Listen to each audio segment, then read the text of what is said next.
Hello everyone, and welcome to a brand new Camp Cretaceous video. So, just yesterday, the full trailer for Season 2 of Camp Cretaceous was released, and it was so cool. I am so excited for Season 2, more than ever. And what's even better is that we don't even have to wait that much longer for it. It's coming out in January, so just over a month away. But yeah, this new trailer was great. I mean, the trailer's barely even a minute and a half long, and there's a ton of stuff to talk about. So that's what I'm going to do today. I'm going to give you my first thoughts and do an analysis / play-by-play commentary on what this new trailer had to show us. So just before I get started, spoiler alert, there are going to be spoilers from the first season of Camp Cretaceous and whatever's shown in the trailer for Season 2. So just keep that in mind. And one more thing. I heard there's a different version of this trailer specifically on the Netflix website, but I'm going to focus on the one that was just released on YouTube. Alright, here we go. So the trailer starts off with a shot of Isla Nublar as a bell tolls in the background. That kind of reminds me of The Undertaker from WWE for some reason.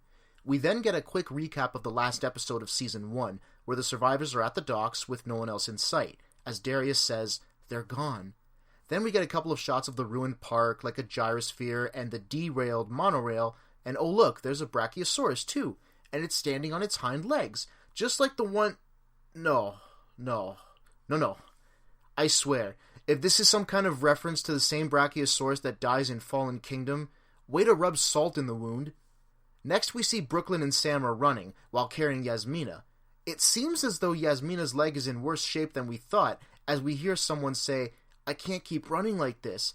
But then I realized it's actually Brooklyn talking, because her lips were moving at this part, and not Yasmina's. So maybe Yasmina's leg is not in as bad a shape as we thought. Darius then replies, "We don't have to," and that's because he sees the Innovation Center in the not-too-far distance.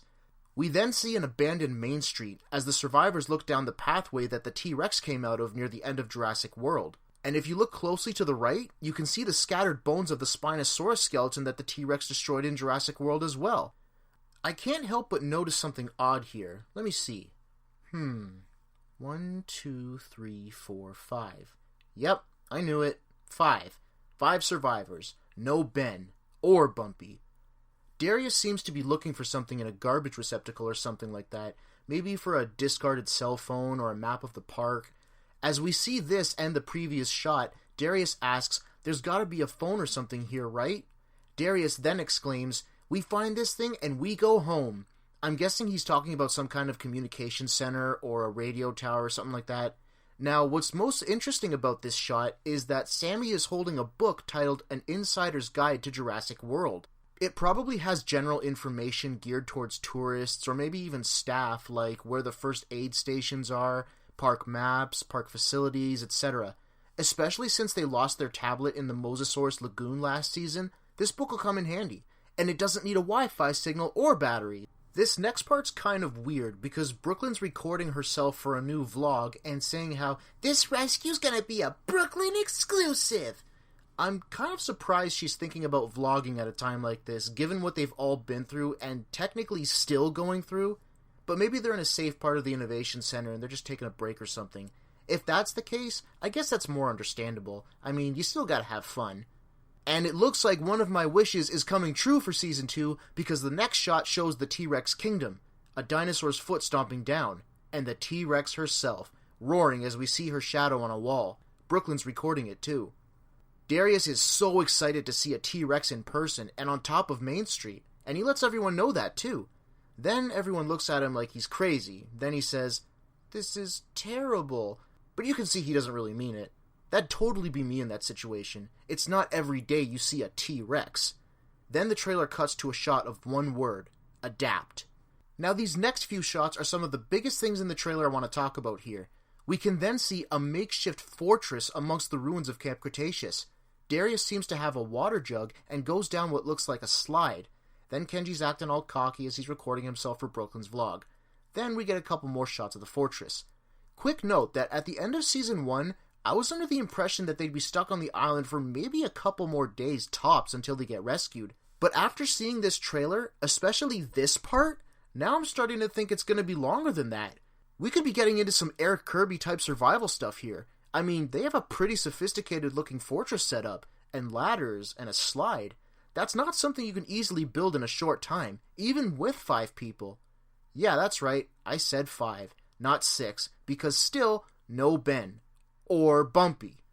Seriously though, I honestly think they're gonna save Ben and Bumpy's reappearance for a very epic moment later on in the season, which I'll talk more about soon. The trailer then cuts again to a shot of another word, evolve. Now Darius and Kenji are drinking at the water's edge, right next to a Sinoceratops, and it seems totally cool with it too. You can also see an Ankylosaurus to the right, but it's not the Ankylosaurus I was hoping for. Again, where's Bumpy? Then we see another quick shot of herbivores in the water, and I can't tell for sure, but is that a Ceratosaurus over there on the right? I mean, it looks like a small horn right here, but maybe it's a trick of the light or a weird angle or something, I don't know. If it is a Ceratosaurus, all the other dinosaurs seem pretty chill about it. Then the trailer cuts to one more word, survive. Darius is then seen pulling Brooklyn to safety onto some kind of platform, and then bang! A wild baryonyx appears, and it jumps too. Brooklyn whacks it with a piece of wood that then breaks into pieces. I don't know exactly what this is in this shot here, but it seems like some kind of communication device or something. At first it reads signal sent, but then changes to read signal received. As we see this, Darius says, now we just have to find a place to hole up until help arrives. A large shadow looms over Darius and Kenji, and it doesn't look friendly. Then we see a Ceratosaurus, and it's huge. It growls at them, as Kenji's wielding a butter knife. The screen then cuts to black as we hear a female voice yell, run, run, run! This is where the pace of the trailer really picks up, because then we see 3 baryonyx running through the grass. The T-Rex is trying to attack a Parasaurolophus as Kenji's running away from it. A dinosaur foot stomps down on Main Street in the night. Kenji, Brooklyn, and Yasmina are riding a motorcycle through some tunnels as compies move to get out of the way. Grim the baryonyx roars, the T-Rex roars, and another cut to black. We hear someone whistling to call something, as Darius tries to distract it by yelling, hey, over here! The 5 survivors take a stand as a huge Ceratosaurus begins to attack.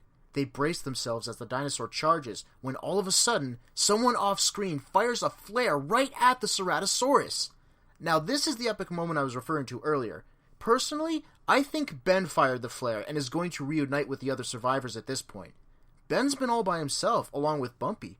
They had to survive too. Wouldn't it be funny if Ben came crashing through the trees riding a more grown-up Bumpy, and he comes out looking like Arnold Schwarzenegger did in Commando or Predator as he shows up? I think we're going to get a really good story with Ben and Bumpy too. Finally, the screen cuts to black one more time as someone says, we're not alone. As I just mentioned, I think it's most likely Ben they're referring to. They just don't know it yet.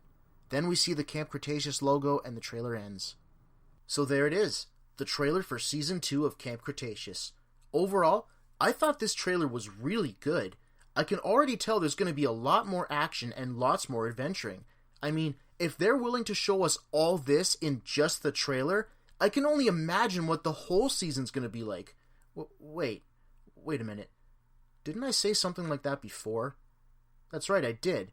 I said something similar to that when the final trailer for Fallen Kingdom came out, and it turned out the trailer spoiled most of the movie. Now maybe some of you might think it's going to happen again here, but you know what? We're going to be optimistic here. Optimistic that they won't make that same mistake again, and when Season 2 does come out, I'm sure it'll give us something really awesome. And there you have it. My thoughts on the newest trailer for Season 2 of Camp Cretaceous. What did you think about the trailer? Are you excited for the next season? Did I miss something worth mentioning? Talk about it in the comments and let's have some fun. Thanks for watching. If you want to see more Camp Cretaceous and Jurassic Park content, check out my channel. See you next time.